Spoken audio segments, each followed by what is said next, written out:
Professor Jim Schultz here for my Finance 680 class. I wanted to go ahead and knock out this video as promised for number 1 from the previous exam. So this is really going to be your Chapter 16 material on capital structure and optimal capital structure and propositions 1, 2, all that kind of stuff, right? So let's go ahead and get going in this problem. The problem gives you, a bevy of information, but then it asks you what is the cost of equity if this company might be issuing debt in the near future. All right, so two things that you want to pick up from the question. First of all, it might be issuing debt in the near future, so if there's going to be a cost of debt anywhere in this problem, it's going to be your YTM, right, as we've gone through several times in class. And then what is the cost of equity? Now, like I mentioned, in class and during the review session, you want to start with figuring out which equation is going to apply here, okay? Since I'm dealing with an unlevered cost of capital, then the company takes on some debt, this $14,000, then it becomes levered, right? And when you're asked for the cost of equity, it's going to steer you to this equation here. Because remember, if you're using this equation for cost of equity, you're talking about a levered firm, so there is some debt, right? Because if it were unlevered, you would just have this relationship right here, right? And so the fact that it's carrying some debt and it's asking you for cost of equity leads you to this equation here, which is proposition 2. This proposition 2 equation, and obviously we're in world number 2 because we're assuming there are taxes, and so that's going to lead you into this equation. So when you get started with this equation, you just kind of start plugging in. Your R sub u is 12.5. Your R sub u is 12.5. Your R sub d you do not know. Okay, but when you look at the information in the problem, you are given years to maturity, coupon rate, payments are made annually, the bonds are selling at 107. Now that of course is a quote, and so you need to take that number and remember that bonds are quoted as a percentage of par. So from that information you can find the bond's current price. It's 107% of 1,000. So all that information can easily be plugged into your time value of money keys right here to calculate your YTM, which will be your cost of debt, your R sub D, at 6.65%. So that gets inserted right here. The next part of this problem, and in my opinion, this is the crux, the linchpin of what's going on here, is your debt to equity ratio.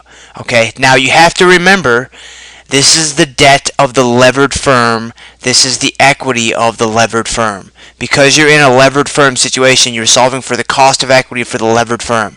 So you're obviously asking for the value, the market value of the debt for the levered firm, the market value of the equity for the levered firm. Again, you know this has to be the levered firm because the unlevered firm would not have any debt, so this would just be 0, right? So the debt to equity ratio has to apply to the levered firm. Now, to find the value of the debt for the levered firm and the value of the equity for the levered firm, you want to begin by finding the value of the levered firm, the total value of the levered firm. So V sub L, right? You kind of want this value, because once you find the value, you can then break the value down into D and E, just like we've been doing all along in chapters 14 and 16, right? V is equal to D plus E. So if I'm looking for D and E, I should probably start by finding V, right? Now, you want to start by finding V sub L, but remember, and I've mentioned this several times in class, whenever you're looking for V sub L, you have to back up a step and find V sub U. Because once you find the value of the unlevered firm, you can then easily find the value of the levered firm through this equation here. All right? Now, the problem gives you the earnings before interest and taxes of 7,100, the unlevered cost of capital, so this is going to be R sub U of 12.5, and the tax rate of 35. So everything fits in perfectly into this perpetuity relationship to solve for the value of the unlevered firm. So you put all your inputs in there, right? Remember, she wrote this as a percent. This has to be 0.125. Right, so definitely make that change. So this comes out to be 36,920. So once you find the value of the unlevered firm at 36,920, you can then plug that in here and then add on your tax shield, right, which is going to be TC times D. Now let's scroll down a little bit just so I can kind of zoom in on this area, because this is kind of the last piece of the puzzle. The tax rate is 35%, right? So she put it over here. Again, these aren't my solutions. This is a student's solution, so I'm kind of working with what we got in front of us. But I would have solved it the exact same way. I would have written things out maybe a little bit differently. But the essence of the problem is not going to change.